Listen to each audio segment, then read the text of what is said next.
Hey guys, tonight we step out under a thin crescent moon and crunch across damp grass toward a place most people avoid after sundown, the old parish graveyard on the edge of town. So before you get comfortable, take a moment to like the video and subscribe, but only if you genuinely enjoy what I do here. And while you're at it, drop a comment with your city and the exact time on your clock right now. I love seeing the constellation of sleepy history lovers lighting up the map.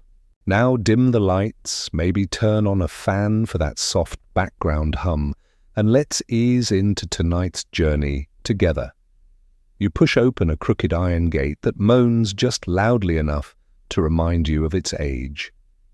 Cool air smells faintly of wet, stone and crushed time, someone's attempt at graveside gardening that has happily gone feral. Your lantern, yes, you carry a lantern tonight, flashlights break the vibe, paints long bars of gold across leaning tombstones.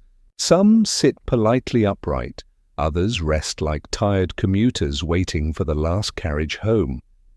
Just ahead, a slump of soil reveals the edge of a coffin lid. You kneel, not too close, the ground is squidgy, and notice a skull half peeking from the earth, grinning with a perfect line of molars but conspicuously missing its front two teeth. Funny how, once you spot an absence, it shouts louder than any presence. Those empty sockets feel like a mischievous wink from centuries past. A breeze shivers through the yews overhead, as if nature itself whispers, "Go on, ask the obvious question." So you do. Who took those teeth? Perhaps more intriguingly, who wore them afterwards? Because, dear midnight wanderer, in the Middle Ages a tooth could enjoy a lucrative second career. Real estate may be about location, location, location. Dentistry back then was extraction, reuse, and reputation. You lift the skull gently, respectful, always respectful, and imagine the tooth's journey. Pried at dawn from a pauper's mouth in a market alley, rinsed in wine, double duty as disinfectant and courage, then ferried across muddy streets in a velvet pouch. By dusk, the tooth might be filed to fit and tapped into a new owner's gum line with a miniature mallet. Yes, a mallet. Precision tools were scarce, patience even scarcer. Here's a steadier fact to anchor your twilight speculation. The first fully documented dentures in Western Europe appear in early 16th century Italy, carved from boxwood by artisans with more patience than most saints. Partial replacements, though, the single incisors missing from our skull, circulated far earlier.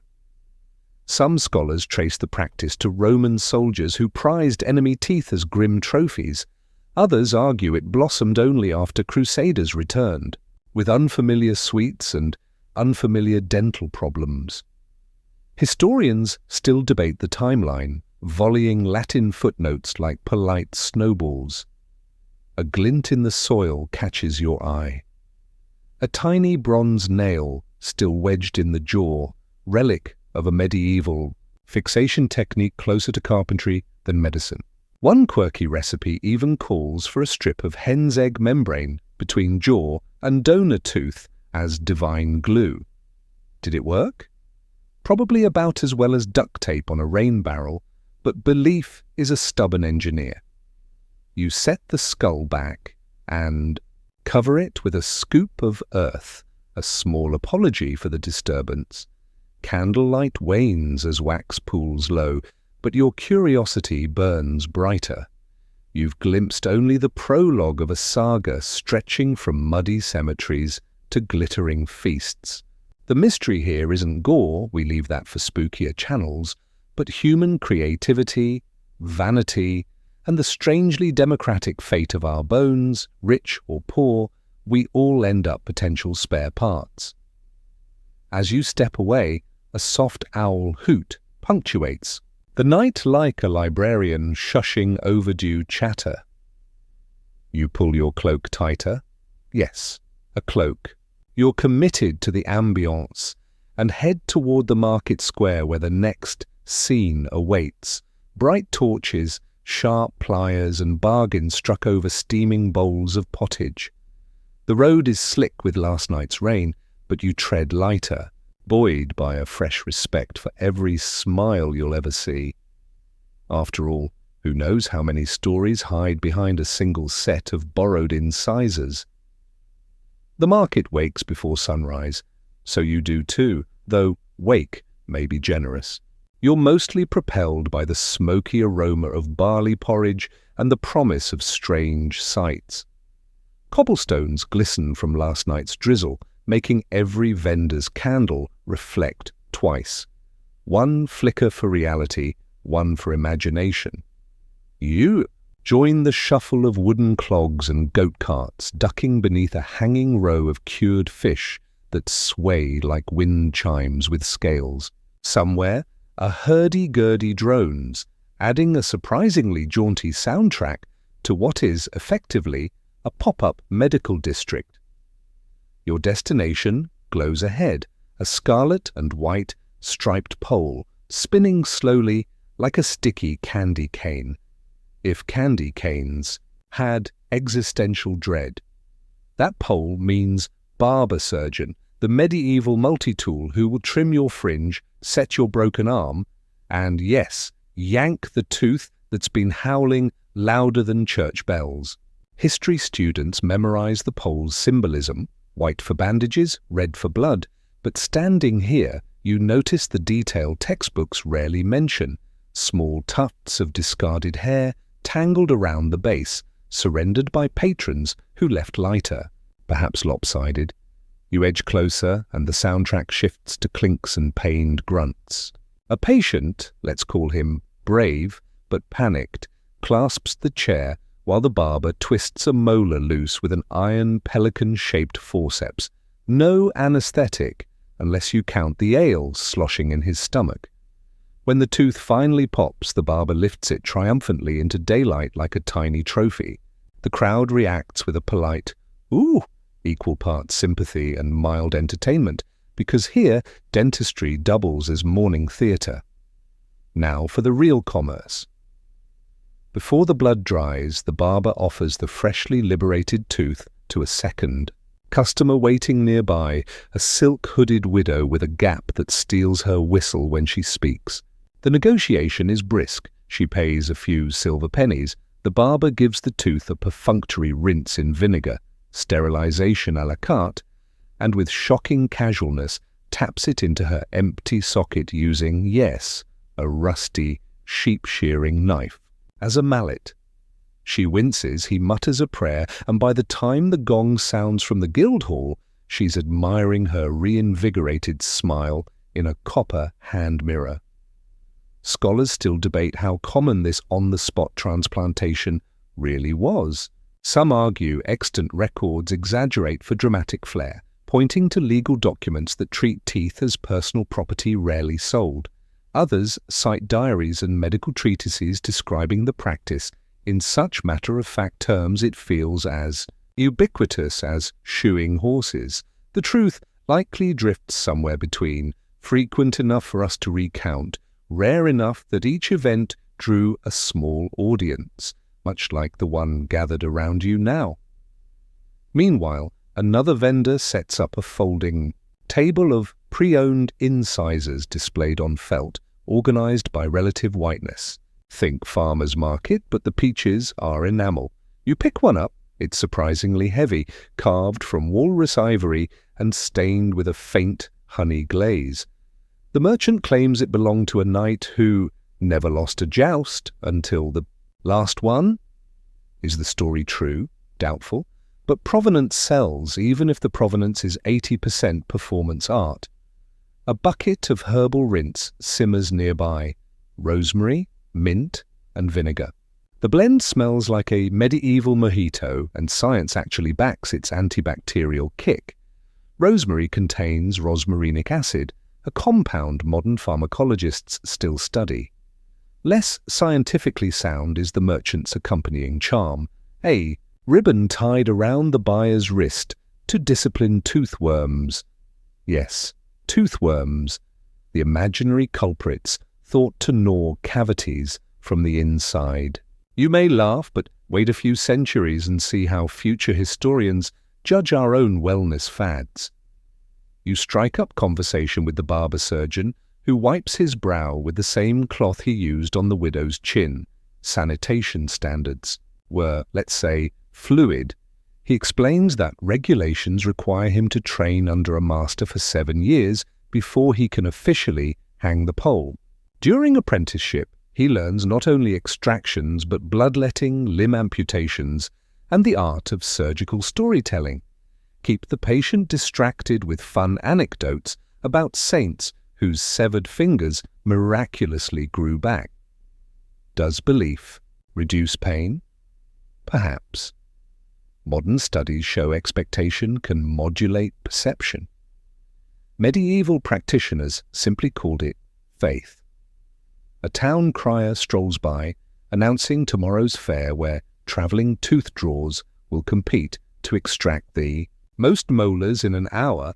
Winner takes home a silver goblet, ironically terrible for dental health. The lead content sweetens wine. You note the irony aloud, the barber chuckles, and slips a replacement tooth into your palm free of charge. Insurance, he winks, for when your own betrays you. It's carved from boxwood, smooth as river-rounded pebble, yet you feel a pang of empathy for the tree sacrificed so someone might chew meat again. As midday bells ring, the market transforms into a lunch bazaar. Vendors swap pliers for ladles, cooking onions in goose fat so fragrant even the recently toothless risk scalding gums for a taste. You realize dentistry and dining share space in this square because they're two ends of the same problem. Humans desperately want to keep eating solid food.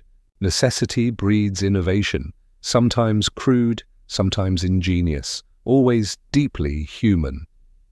You step back, letting the bustle swirl around you. Somewhere behind the stalls, a minstrel starts a ballad about a king who lost his teeth in battle yet charmed, a queen with a wooden grin. The tune drifts over steaming cauldrons, mingling with laughter and occasional yelps of "hold still" from ongoing procedures. That's the Middle Ages for you, brutality next door to banter, all woven into the tapestry of daily life. As shadows tilt eastward, you consider how many modern smiles might still hide fragments of this past, antique ivory, boxwood, or a once anonymous peasant's incisor. Holding the tiny wooden insurance in your pocket, you head toward the town gate, ears still ringing with bargains and the faint clack of new teeth meeting old gums. Ahead lies a forested road and rumours of nocturnal tooth hunters, but that, dear traveller, is a twilight tale for another stretch of cobblestones. You follow the rutted road west until the market noise fades to a faint murmur and is replaced by something gentler, the rhythmic rasp of files against bone. A low stone workshop squats beside a willow-lined stream. Its oak door hangs half open, like a cow's lazy jaw. Inside, lamplight flickers over workbenches covered in shavings the color of moonlit sand. The smell hits you first, equal parts wet leather, hot beeswax, and pigpen? You step over a sleepy hound and approach the master, carver, who balances a curved boar tusk in one hand, a rasp in the other. Each stroke skates ivory curls into the air. Boar tusk is plentiful, he explains, and ironically curved just right for a jawline. You run a fingertip along a half-finished plate, cool, faintly porous, surprisingly delicate. Fashionable nobles, like its pale sheen, it practically glows under candlelight at banquets, turning every smile into a spotlight. Of course, it also soaks up wine like a kitchen sponge, so the glow sometimes shifts to a blotchy burgundy by dessert. Practical? Not really. But in medieval courts, beauty often outranks durability. The carver hands you a finished set, two broad tusk plates joined by a braided silk cord that loops behind the ears. You try it on, gently, because splinters are a thing, and discover the bite feels wrong, like chewing with a pair of spoons jammed sideways in your mouth. You get used to it, he shrugs, though his own teeth appear gloriously native. Scholars today still argue whether wearers truly acclimated to such contraptions or simply removed them between courses, flashing gaps the rest of the evening. The truth remains hazy, lodged somewhere between etiquette manuals and wishful aristocratic diaries. A cluttered shelf nearby holds dental prototypes like bizarre art pieces. You lift one carved from polished cow bone, its surface etched with tiny vine patterns, evidence that dentistry and vanity co-authored many a medieval accessory. The bone's grain glitters under lamp glow, almost pearl-like, yet the carver warns it warps with humidity, sometimes tightening until it cracks, other times loosening so much it clatters during conversation. Imagine courting across a feasting table while your dentures do percussion. That awkwardness fuels many tavern jokes, he confides, delivered with a wink and a gentle file to the premolar ridge. Stacked higher, the true marvels await: walrus ivory, plates imported by Hanseatic merchants. He lets you examine one, dense, creamy, faintly striated like winter birch bark. Walrus ivory resists staining better than boar tusk, but it costs a fortune and sparks whispered rumors that northern sea spirits curse the thief of their tusks. Some clergy condemn it as sinful luxury, yet bishops often commission their own sets for the glory of God's sermons. A theological pivot historians continue to debate with amused eyebrow lifts. To secure these premium dentures, artisans drill pinhole anchors and lash them with gold wire to the few stubborn teeth a client still possesses. The process looks more maritime than medical, rigging ropes, knots, and pulleys inside a mouth. You watch an apprentice demonstrate on a wooden mannequin skull: twist, thread, tighten, pray.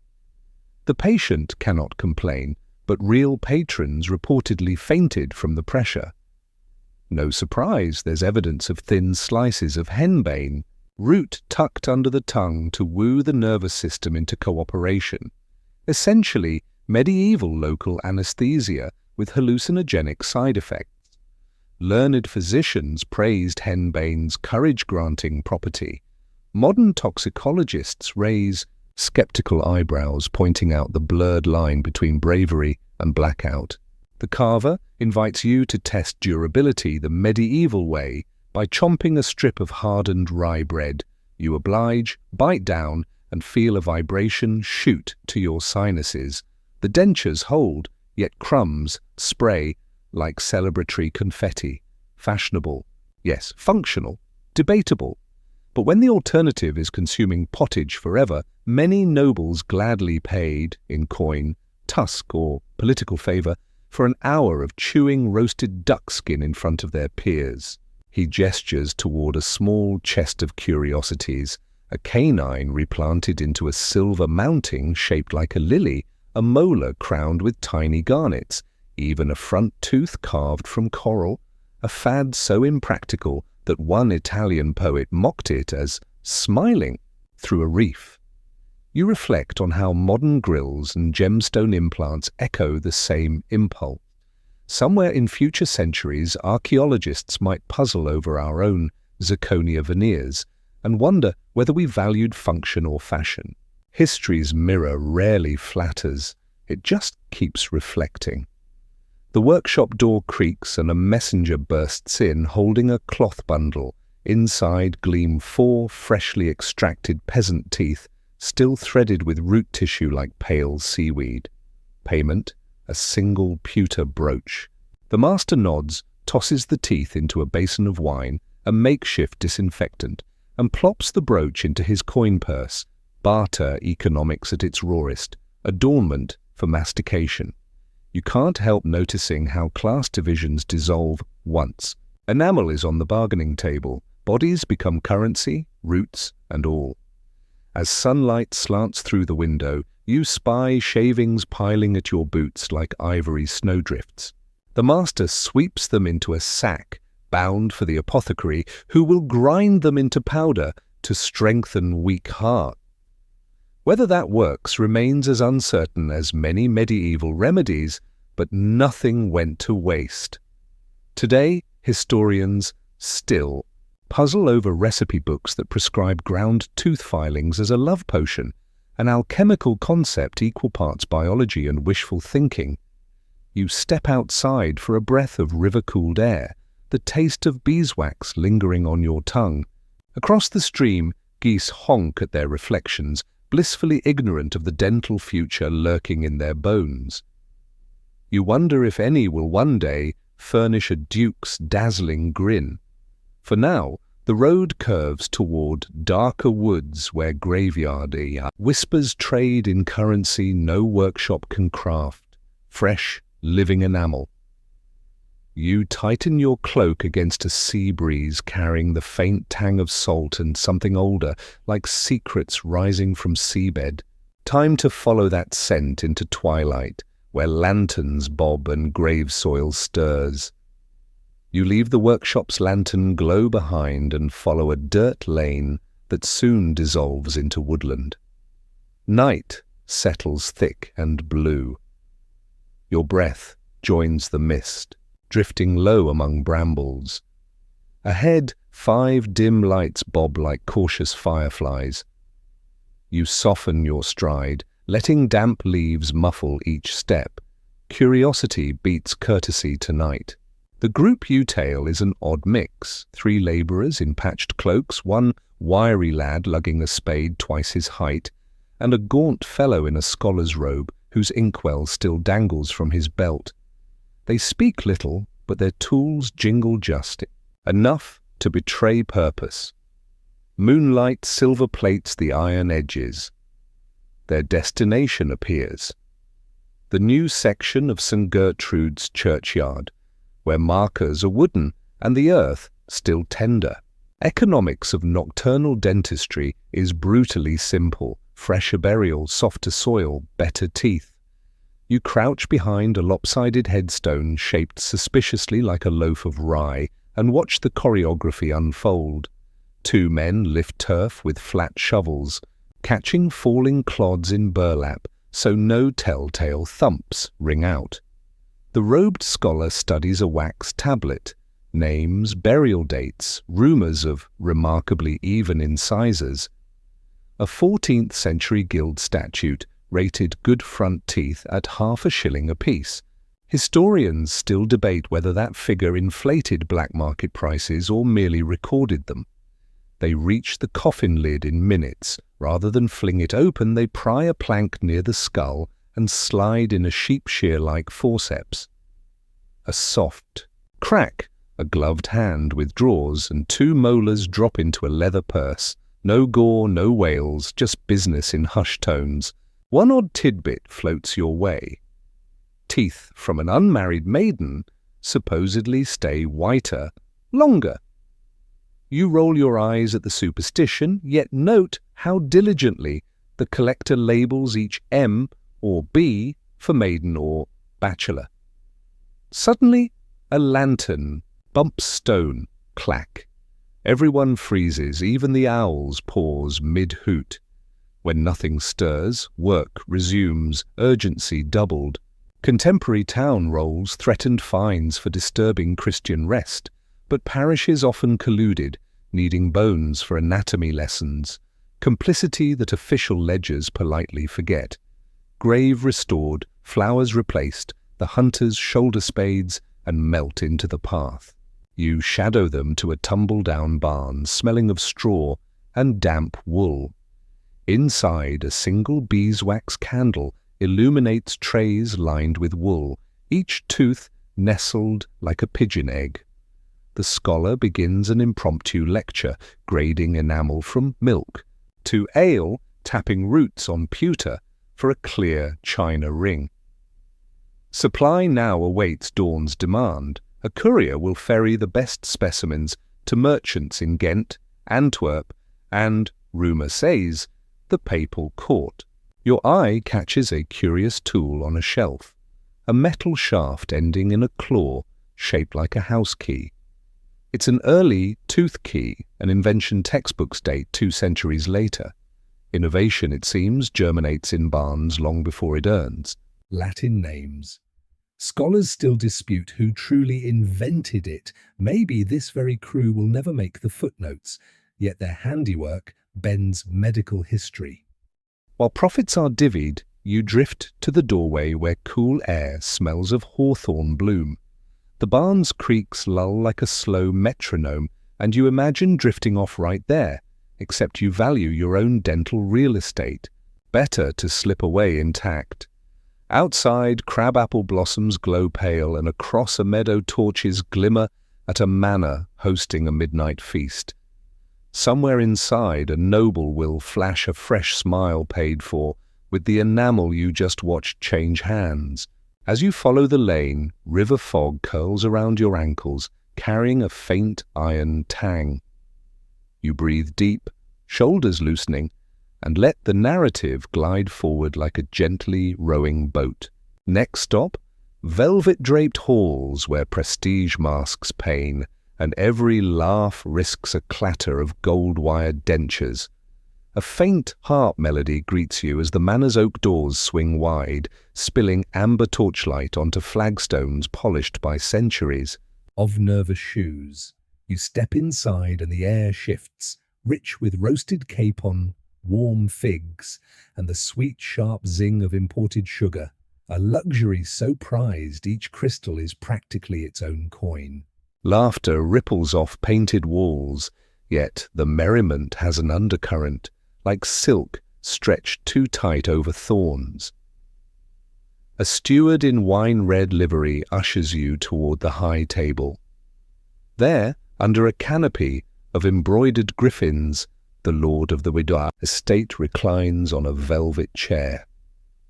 His smile gleams, literally. You notice a thin filament of beaten gold lacing 2 front teeth to their neighbours, a technique borrowed from Etruscan artisans and revived by late medieval Italian goldsmiths eager to diversify. Mainstream texts date this fashion to the 15th century.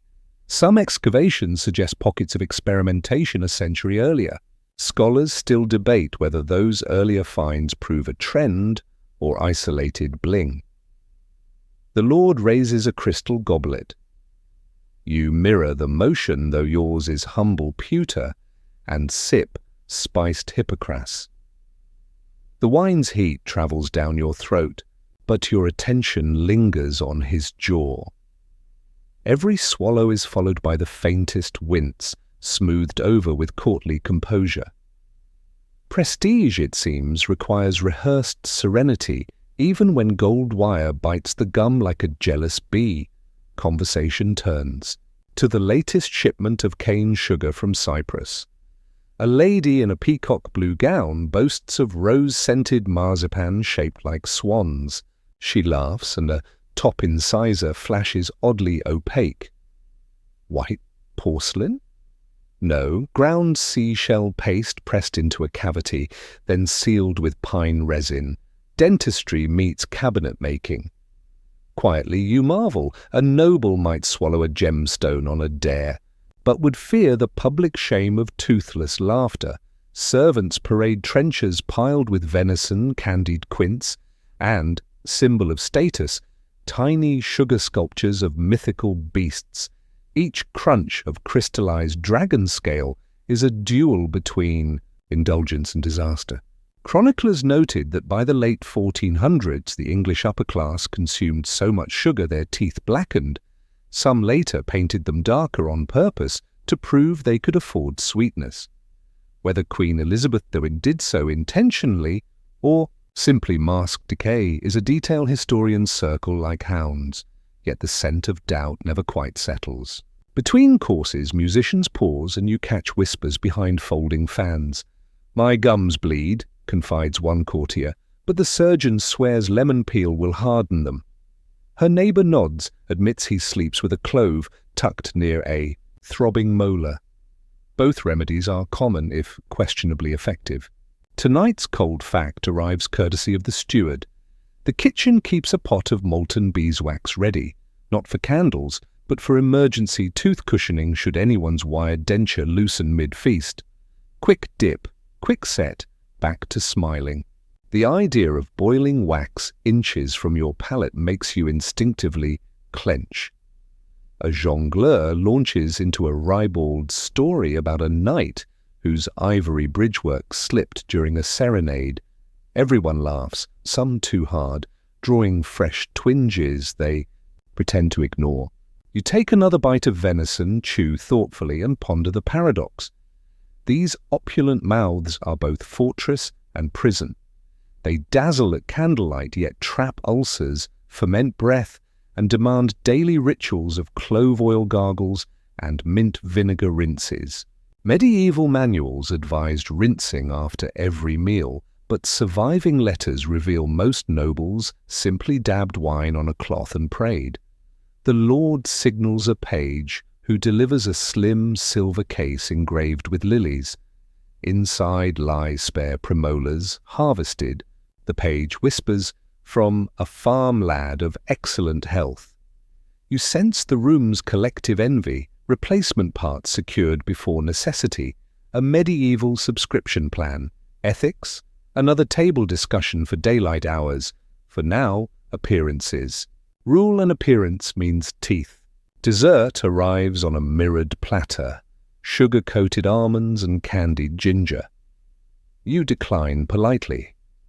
Your empathy for aching gums has spiked your caution. The lady in peacock blue, however, crunches with abandon, then stiffens, hand flying to her cheek. A muffled, "Excuse me?" She glides off, dignity fraying at the edges like old brocade. The feast flows on, guests politely averting eyes, tacitly acknowledging the shared sword of Damocles hanging by a frayed nerve. Candles gutter, low.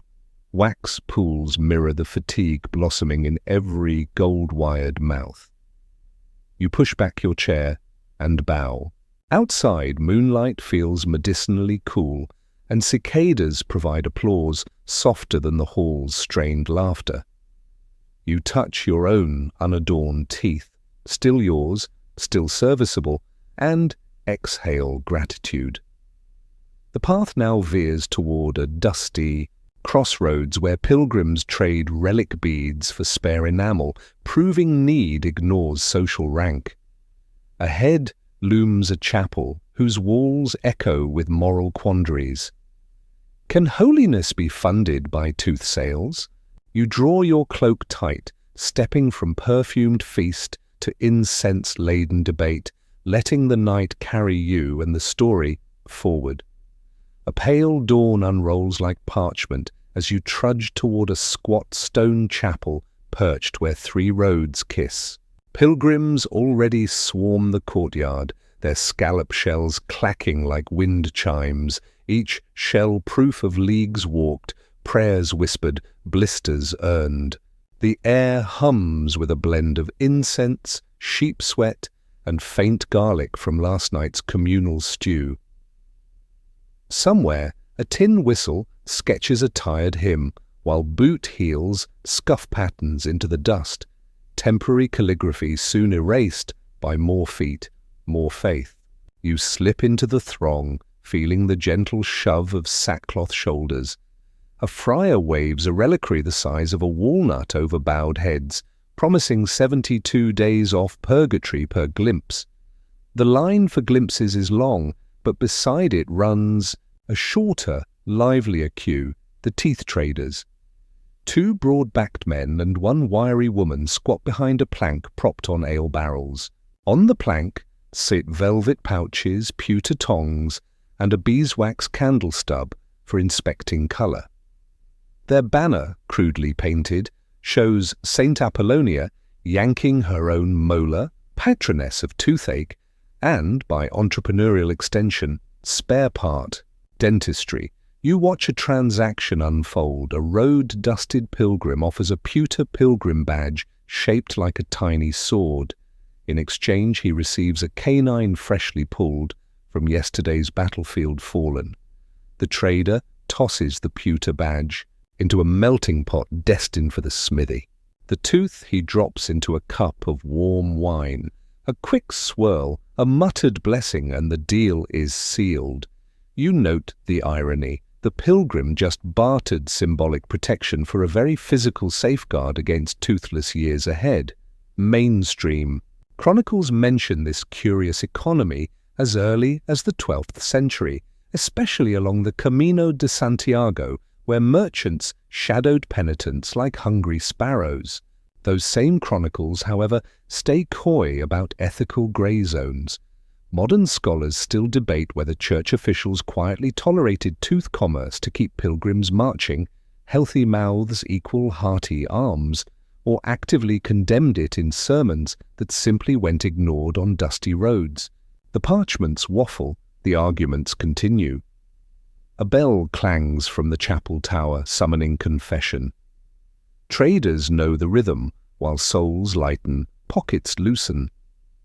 They set out new curiosities, a premolar banded in bronze like a miniature barrel, an incisor carved with a cross so tiny it needs candle magnification, and the day's star item, 4 matching lower incisors rumored to come from a Saracen prince, renowned for immaculate diction. The provenance reeks of fantasy, but fantasy sells faster than fact when you've walked 400 miles on lentils and hope. You strike conversation with the wiry woman who sharpens bone needles between deals. She recounts the logistics. Teeth ride north in donkey panniers lined with salt and rosemary to mask odor, then south with pilgrimage caravans heading home. Septic risk? Real, she shrugs, but God watches gums as well as hearts. Her grin flashes a mismatched palette, walrus ivory beside tobacco-stained native enamel, testament to her own willingness to sample inventory. You admire the practicality, if not the symmetry. Nearby, a young scribe sketches travelers for a penny a portrait. He pauses to complain his quills fray on cold mornings, prompting the trader to offer a porcupine-dentine nib, really just a tooth root shaved to a point. Does it work? Allegedly produces an elegant stroke but leaks ink through microscopic canals. A cold fact footnote: laboratory tests on similar artifacts show porosity high enough to wick liquids. Renaissance capillary pens, avant la lettre. The chapel doors creak open, releasing penitents smelling of myrrh and morning breath. One elderly woman clutches a parchment indulgence and approaches the plank. She swaps it for 2 maiden's molars, prized for whitening powders. A hush follows. Even hustlers sense the moral weight of exchanging forgiveness documents for body parts. Yet coins jingle, and the moment passes like a sigh on cold glass. A sudden commotion, a messenger in livery arrives demanding specimens of uniform hue for a Florentine jeweler experimenting with enamel mosaics. The traders scramble, comparing shades under candle glow. You lend a hand, holding the flame steady. Side by side, 30-odd premolars resemble beach pebbles, off-white, sand-tan, tea-brown, each color a diary of diets and livings. The selection process feels almost artistic, and you think of future museum curators labeling such mosaics mixed media, gold, silver, human tooth enamel. Behind you, a physician from Montpellier gives impromptu advice: rinse with sage and salt to prevent tooth spirits. He sells tiny sachets of dried sage for a groat. Whether the spirits exist remains questionable. The antimicrobial properties of sage, however, earn modern pharmacological nods. Knowledge woven through superstition threads history rarely bothers to untangle completely. Mid-morning sunlight gilds the trader's plank and, as if on cue, one man flips it over, revealing carved tally marks. Today's quota met, they pack with practiced speed. Unsold stock gets sealed in waxed linen. Spoilage is bad business. A mule brays beyond the wall, ready to haul enamel east toward the next fair. You feel the river current motion of commerce, faith, and anatomy flowing in one braided stream across the continent.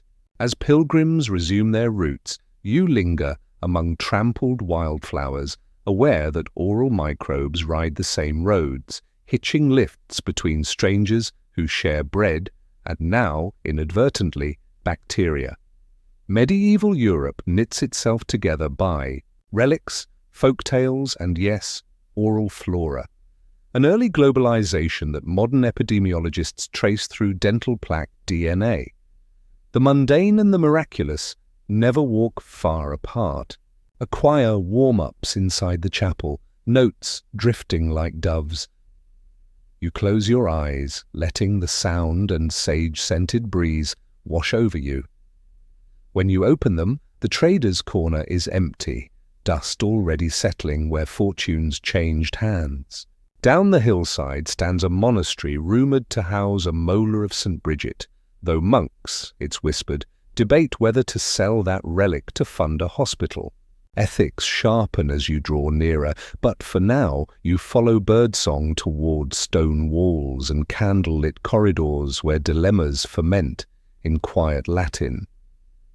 Stone walls rise like giant honeycombs of pale limestone, their cool breath greeting you as you duck through the monastery gate. The clang of the outer grille fades, replaced by sandal slaps and the whisper of habits brushing sandstone. A herb garden perfumes the cloister walk with lemon balm and fennel. Bees hum, ignorant of theology. You exhale, letting your pulse settle into the building's quiet heartbeat. But tranquility tonight is fragile. Bells summon the brethren not for compline, but for counsel. Abbot Stephan has convened an emergency chapter in the scriptorium, and a novice guides you through corridors, lit by olive oil lamps. Each flame quivers on murals of saints who stare down with chipped gold halos, witnesses to the argument brewing beneath. Inside, long oak desks are pushed into a circle. 30 monks sit, cowls shadowing expressions, thumbs worrying rosary, beads polished by decades of fretful fingers. In the center, on a folded altar cloth, rests a single tooth, the upper left molar of St. Bridget, if the ribbon of crimson silk is to be believed. Even from 3 strides away you see it is cracked. Lightning frozen in enamel, a relic of countless healings, or so pilgrims claim. The monastery treasury certainly reflects those claims. Tonight, however, donations lag and plague nibbles at nearby villages. The abbot clears his throat. Brothers, our infirmary bleeds coin faster than we can scribe indulgences. A Lombard merchant offers 300 florins for the molar. Enough. Barley to feed 100 souls through winter. His gaze sweeps the circle. Shall we sell? Silence puddles, thick and uncomfortable. You feel your shoulders tense on behalf of the room. Faith, finance, and dentistry collide in an ethical traffic jam. Brother Odo, the cellarer, speaks first, ever the practical sort. He lists parchment-crisp numbers, roof repairs, dwindling. Candle stock, costly saffron for the infirmary poultices because plain grease frightens nobles. His voice quavers but never cracks. To him, a tooth is divine if it purchases mercy in bulk. Across the circle, Brother Anselm rises, narrow face flushed like quince jam. Relics are not currency, he insists, palm hovering above the molar, as though warding off a sneeze. He quotes Augustine. To trade the sacred is to invite simony, the spiritual disease of selling grace. You note his Latin sizzles, but conviction alone cannot patch leaking roofs. Scholars to this day debate how often sacred objects were bartered behind cloistered doors, their footnotes sparring like mild-mannered gladiators. The abbot invites outside testimony, yours, surprisingly. You clear your throat, acknowledging your status as wandering observer. A tooth unused may gather dust, you say gently, but if its sale heals fevered children, might the saint not smile with approval? A respectful murmur travels the benches, while a monk scratches your words onto a wax tablet. Rumors will travel faster than plague fleas once dawn breaks. Cold fact to anchor the debate. By the late Middle Ages, many houses quietly rented relics for processions, an ecclesiastical version of guest star fundraising. Fees financed hospitals, bridges, even manuscript illumination sprees. Critics penned scathing tracts. Supporters pointed to fuller granaries. The issue, historians concede, remains unsettled. Brother Hugo, librarian and amateur physicist, offers a curveball. We could keep the enamel but grind the root, selling the dust as tincture. Pilgrims believe powder under the tongue cures palsy.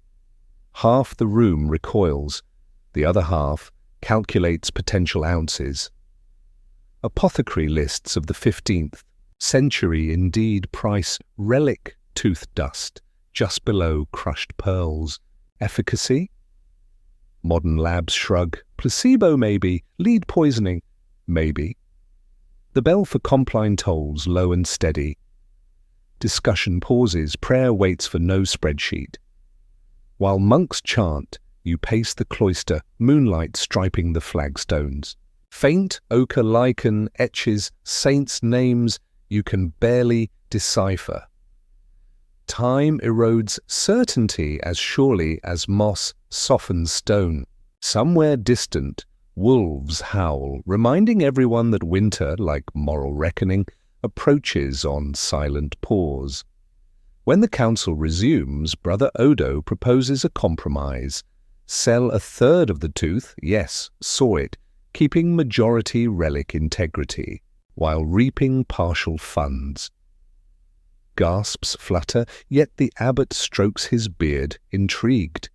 You silently applaud the ingenuity, though a shiver runs up your spine at the image of holy enamel meeting jeweler's blade. Arguments spool until oil lamps sputter. Finally, they vote by pebble. White stone for sale, black for keep. The abbot overturns the basket. Pebbles clatter, mixed as river gravel.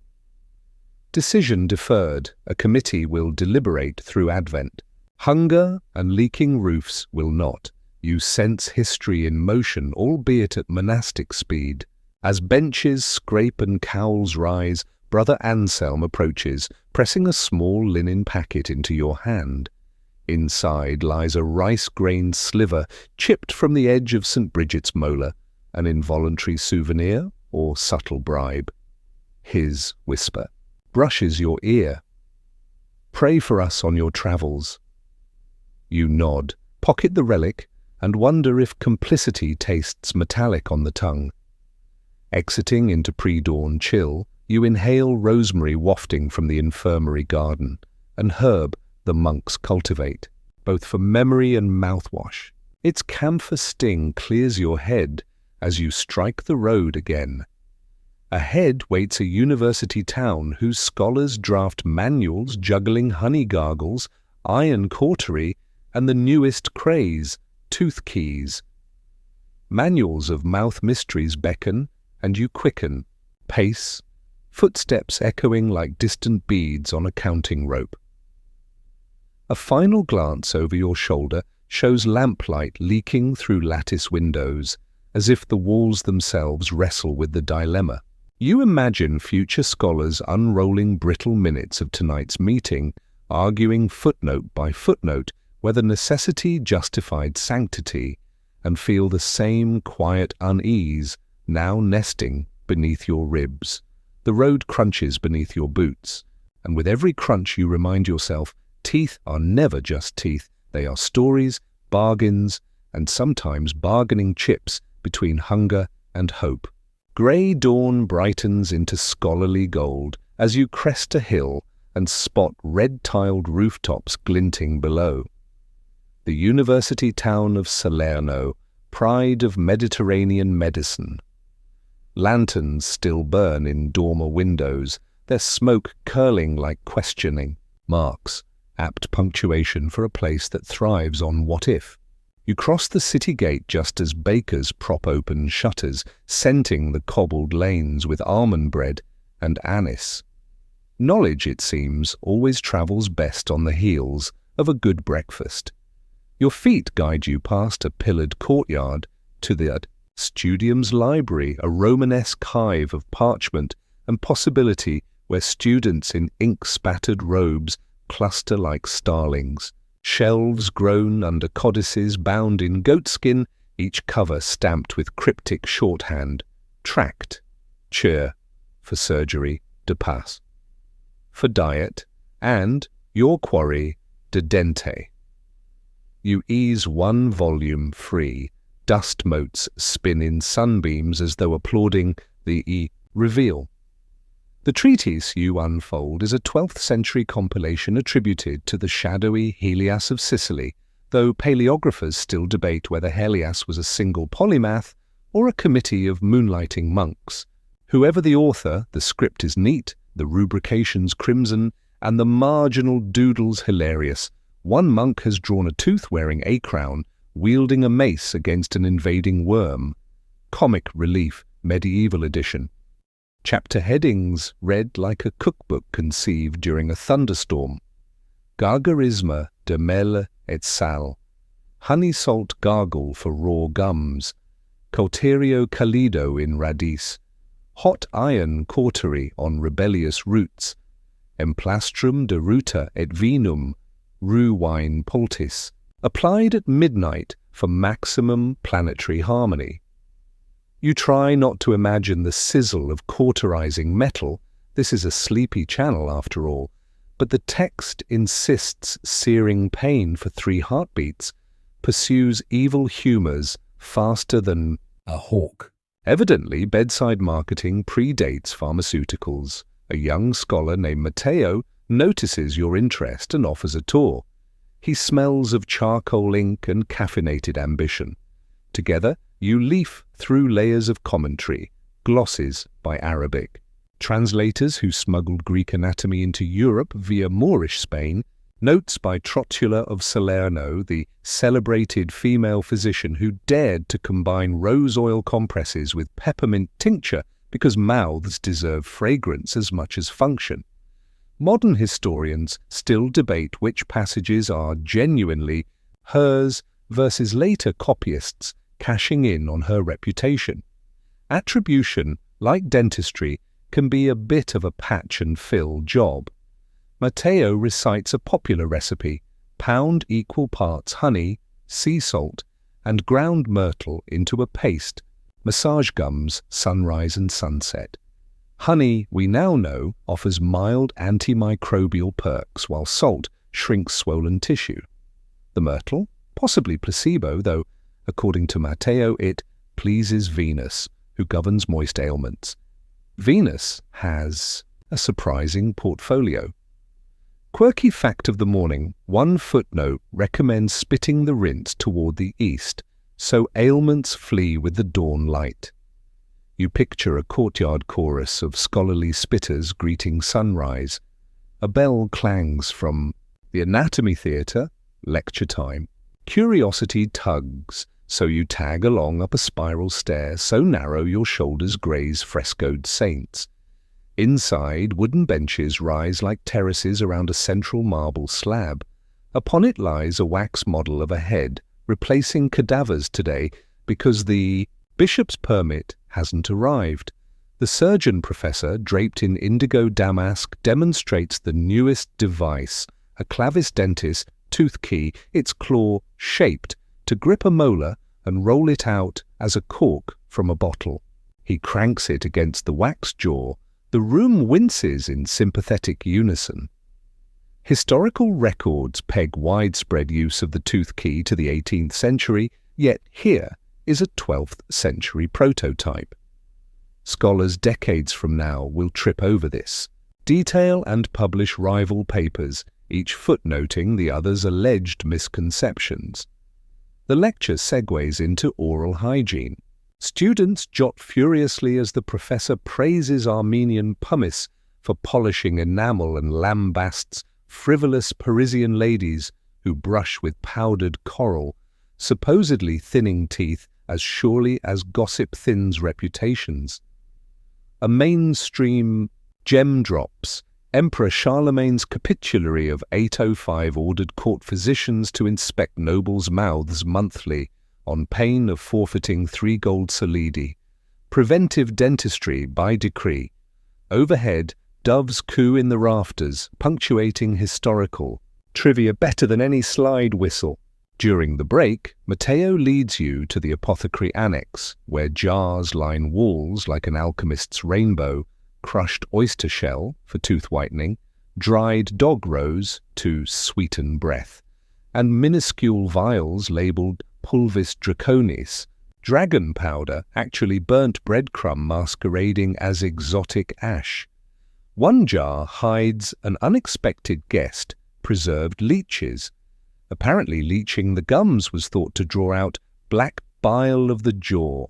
There's minimal evidence it helped, yet the placebo effect, and a certain dramatic flair, kept leeches in business until toothbrushes became fashion accessories. You notice a parchment pinned near the door, an open letter questioning whether iron cautery cures more mouths or merely thins the population of vocal complainers. 2 professors have signed opposing essays. They will debate next Sunday. Tickets 1 silver denier. Academia, it seems, mastered pay-per-view centuries early. Afternoon sun angles through stained glass, splashing rubies and sapphires across your borrowed desk. You trace letters in the light, pondering how future scholars will judge today's best practices. Will our titanium implants appear barbaric? Will fluoride varnish seem as quaint as spitting east at dawn? History's wheel keeps turning, each era certain it has filed teeth to perfection, only to be re-examined under tomorrow's brighter lamp. Matteo presents a gift, a small sachet of dried sage and salt, courtesy of the pharmacology master. For your travels, he says. Chew when gums ache or doubts cloud your mind. You thank him, tucking it beside the saintly tooth sliver, relic and remedy, sharing pocket space like rival siblings. As library doors close for vespers, you step onto a balcony overlooking orange trees and tiled roofs glowing ember orange. Wind lifts parchment scent from your sleeves, mingling with citrus blossom. You breathe slow, letting the panorama settle like golden dust in a snow globe. Then, soft hoofbeats below signal a mule caravan bound north, scribes escorting fresh treatises to Paris, Bologna, perhaps even Oxford. You descend the staircase ready to hitch a ride. Ahead lies a chapter fragrant with mint wash and rosemary mouth rinses, evidence that medieval breath could surprise you with its freshness. Another page awaits. You shoulder your satchel and follow the cartwheels clicking a lullaby tempo along the city's moon-washed street. The mule caravan hums northward along a riverbank path, hooves thudding a steady lullaby against packed earth. You ride perched atop a crate of vellum, the leather straps creaking with each sway. Early evening. Sun breaks into copper shards on the water, and somewhere beyond the reeds, a thrush delivers its 5-note devotional. After dusty chapters of grave digging and gold-wired grins, the air here feels as if it has been rinsed in peppermint. Your fellow traveller, a broad-shouldered woman named Isabel, guides the lead mule. She is an itinerant herb seller, her cart, stuffed with linen sachets of dried lavender, stalks of rosemary tied like arrows, and bundles of mint so fresh they practically whistle. When she greets you, her breath carries an unexpectedly pleasant coolness. None of the sour tang you have, perhaps unfairly, come to associate with the Middle Ages. Mint wash, she explains, tapping a clay bottle at her hip. Good for trade negotiations and late-night confessions. The caravan halts by a ruined watchtower where stone steps descend toward an eddying pool. Isabel invites you to help restock her tonic. You follow her to a flat rock that serves as an open-air laboratory. First, she rinses a copper cauldron, its rim greened by years of vinegar baths. Into this she drops 2 fistfuls of bruised mint leaves, mentha spicata if you wish to impress botanists, followed by a coil of rosemary, its needles spiky as tiny spears. Next comes a generous splash of cider vinegar. Wine vinegar works, she concedes, but the apples make the aftertaste friendlier. A small fire crackles. Soon, steam rises in glassy veils. You lean over and inhale. The scent is clearing, almost modern, like a spa that forgot to invent electricity. Medieval medical texts you've perused in Salerno praise mint for calming windy humours of the gut. Yet here it serves another frontier entirely, diplomacy of the mouth. Isabel hands you a wooden pestle. Your task, mash a pouch of dried myrrh until it merges with coarse Altai rock salt. She laughs at your tentative grip. Pretend it's an overdue tax collector, and you oblige, grinding until fragrant dust clouds up.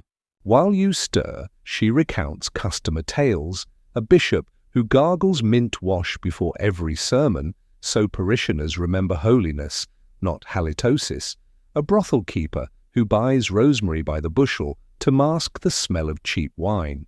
Oral hygiene, you note, is the great equalizer. Everyone fears the social exile of sour breath. Historical chronicles support her anecdotes. A 14th-century Parisian handbook for courtiers urges daily mouth rinses with verde mente et aceto, lest whispers of rot undermine one's honor.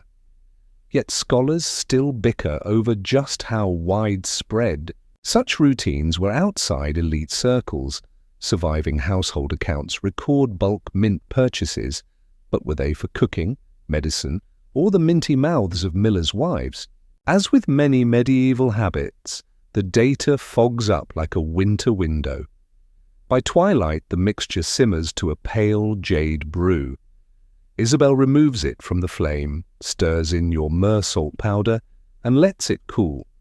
She fills a goatskin wineskin, then pours a ladleful into a glazed earthenware cup. Swish, but don't swallow unless you adore vinegar belches, she advises. You obey. The wash prickles first, then soothes, leaving a lingering, almost sweet afternote. You spit into the grass. A beetle pauses in apparent approval, before scuttling on. Mainstream fact check. Mint's essential oils include menthol, which modern dentists still deploy for its mild antiseptic and cooling properties, while rosemary contributes rosmarinic acid, another bacteria-unfriendly compound. Vinegar lowers pH, creating a hostile playground for cavity-causing streptococcus. In short, medieval breath might indeed have been fresher, at least for those who could source the herbs. Cavities, however, still set up relentless sieges. Sugar is cheaper than herbs, and enamel, once breached, invites chaos. Archaeologists find carious molars even in monastic skeletons famous for gardening. After rinsing, you feel a surprising urge to smile into the river. Fireflies spark on the bank like tiny approval ratings. Isabel caps the cauldron, then packs leftover herbs into damp cloths. These she sells tomorrow at the next village fair. As night pillows to ward off toothache dreams. Superstition? Possibly. But you recall a London study from centuries later showing that scent cues can nudge dream content. So perhaps mint under the pillow truly conjures cooler, calmer sleep. A messenger from the rear wagon strides up, cheeks puffed. He complains of a tooth throbbing like a drum. Isabel motions for him to sit on a stump. She prepares a compress, rosemary soaked in hot vinegar, wrapped in linen and pressed to his jaw. He grimaces, then sighs. Tastes like feast day, he mumbles once sensation returns. Cold, quirky note. One Andalusian manuscript suggests chanting psalm verses while applying similar compresses, arguing the vibration aid circulation. No consensus on this claim. Academic journals remain politely skeptical, but a hint of placebo never harmed a patient. With night settling, the caravan circles wagons for safety. A communal pot of lentil stew burbles over coals. You contribute. Your freshened mouth and receive second helpings in gratitude. As stars huddle overhead, you pass the mint wash along the row. Each traveller tilts the wineskin, swishes, spits into the embers with a hiss, then sighs contentedly. Fireglow paints, smiles copper, and you realize the simple ceremony is part hygiene, part bonding ritual, like clinking cups or sharing secrets. Isabel lingers beside you, recounting how monks of Cluny insisted novices chew mint sprigs before chanting Lauds to keep the choir loft fragrant. She winks. Divine breath wins divine favor. You picture stone arches resonating with minty hymns and feel a peaceful chill glide down your spine. For a fleeting moment, you imagine tonight's viewers, headphones on, lights dim, matching. Your exhale, letting aromatic whispers replace the day's noise. The fire subsides into amber pearls. Camp settles, blankets unfurl, and crickets tune stringless violins. You recline against a burlap sack of manuscripts, tasting faint menthol on each slow inhale.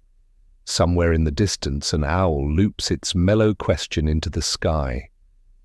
You answer silently with your own steady breathing, proof that even in tales of false teeth and grave robbers there exist pockets of calm, fresh as mint, timeless as rosemary.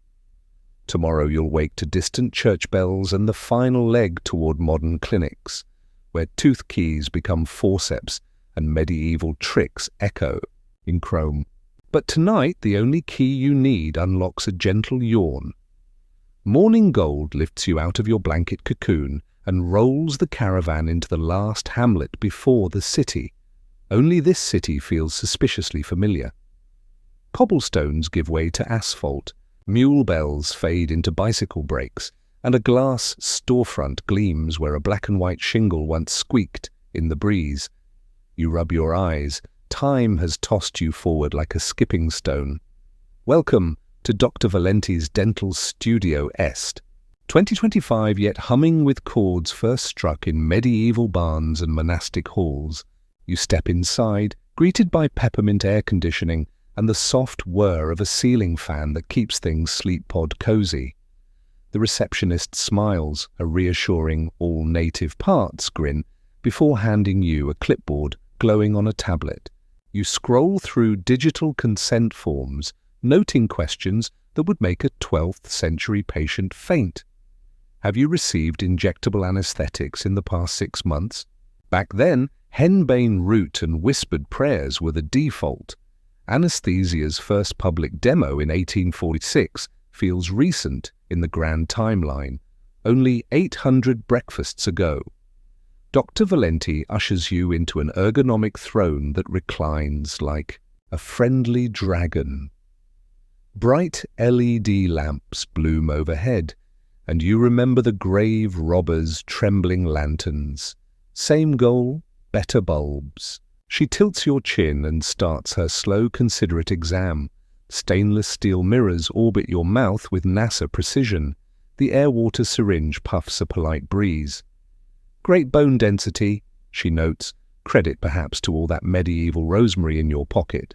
She rattles off contemporary facts. Fluoride varnish remineralizes weak enamel. Titanium implants fuse like coral to jawbone. Digital scanners map molars in micron detail. Then a quirky tidbit. Some researchers are 3D printing dentures from fungal chitin, essentially mushroom teeth. You imagine monks etching psalms onto shiitake veneers and fight a giggle. Mid-polish, she pauses to dispel a myth. Charcoal toothpastes trending on social media may abrade enamel the way medieval pumice did, trading temporary brightness for long-term erosion. Historians still argue whether Roman powders or TikTok hacks cause more damage. The jury flosses nightly. Academia, as usual, loves a retrospective food fight. Between breaths of peppermint suction, your mind drifts. The gold wire you saw glinting at the banquet now lives on as orthodontic brackets, far subtler, yet welded to the same human insecurity. Alignment equals acceptance. Even Dr. Valenti's ultrasonic scaler echoes the barber surgeon's pelican, only it sings at 30,000 cycles per second instead of crunching bone with brute force. Different soundtrack, same dance. She shows you a before and after slideshow. Medieval skulls riddled with caries beside modern X-rays sparkling with fillings. We've traded infections for restorations, she says, but sugar still pays rent in the cavity district. Her tone carries mild exasperation. 8 centuries on, humanity remains a sweet-tooth kingdom. Now the academic twist. She mentions ongoing debate about microplastics embedded in plaque. Future archaeologists may classify our era by petrochemical tartar. You picture a dig site where scientists label layers: Neolithic flint, Iron Age slag, plasticine plaque. Evolution of smiles in a single bite. Procedure done, she offers a complimentary travel kit, floss, a bamboo brush, and mini bottle of, yes, alcohol-free mint rinse. Isabel would nod approvingly. You swish, tasting a softer echo of last night's forest brew. The receptionist schedules a 6-month checkup, yet you know this journey ends tonight, in headphones and soft-lit rooms around the world. Outside, streetlights flicker on like distant votive candles. Traffic hum replaces mule clop, but keeps the same lullaby tempo. You slip Dr. Valenti's rinse beside the saintly tooth and sage pouch, a trinity of oral history jangling in your pocket. One relic, one remedy, one reminder that stories travel farther than enamel ever could. You start toward your lodgings, neon signs reflecting in dark cafe windows. Each passerby flashes a quick grin, some porcelain, some polymer, all carrying whispers of graveyard trades, ivory workshops, monastery councils, and peppermint campfire rituals. Smiles are time machines, you realize, every one built on generations of fear, folklore, and fiercely creative hacks to keep chewing, singing, and occasionally gossiping well into the night. Street music drifts from a busker's guitar, slow, almost heartbeat slow. You fall into step, letting the rhythm carry you like a leaf on a calm river. Lights blur, senses soften, and somewhere an owl asks its eternal question across 9 centuries of dental evolution. You answer with an easy exhale, mint-cooled and unhurried. The chapter closes not with a clack of gold wire, but with the whisper of brush bristles and the promise of morning coffee sipped without pain. Zishu, 985.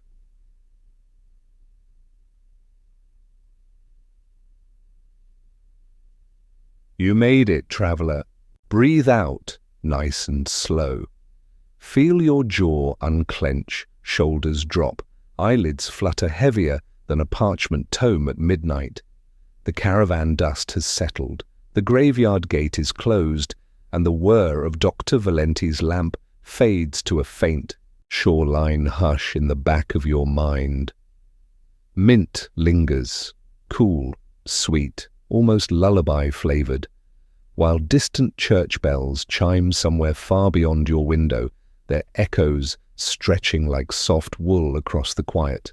Imagine your own teeth now, tucked in bed, wrapped in gentle gums like pearls in velvet, each one sighing in relief that it never had to endure a boxwood plate or a hammer tap transplant. With every exhale, picture a tiny lantern inside your chest, dimming lower, lower, until it glows like a single firefly drifting over rosemary fields. Let the night air or the hum of your fan carry away any chatter still clicking between your molars. History is a long, winding lullaby, and tonight you've followed its melody from misty headstones to chrome clinics. The song doesn't end. It only hushes, waiting for dawn to turn the page. For now, float on that hush, feet warm, breath even, thoughts as light as mint leaves dancing in river water. Good. Stay there. Let dreams handle the next footnote.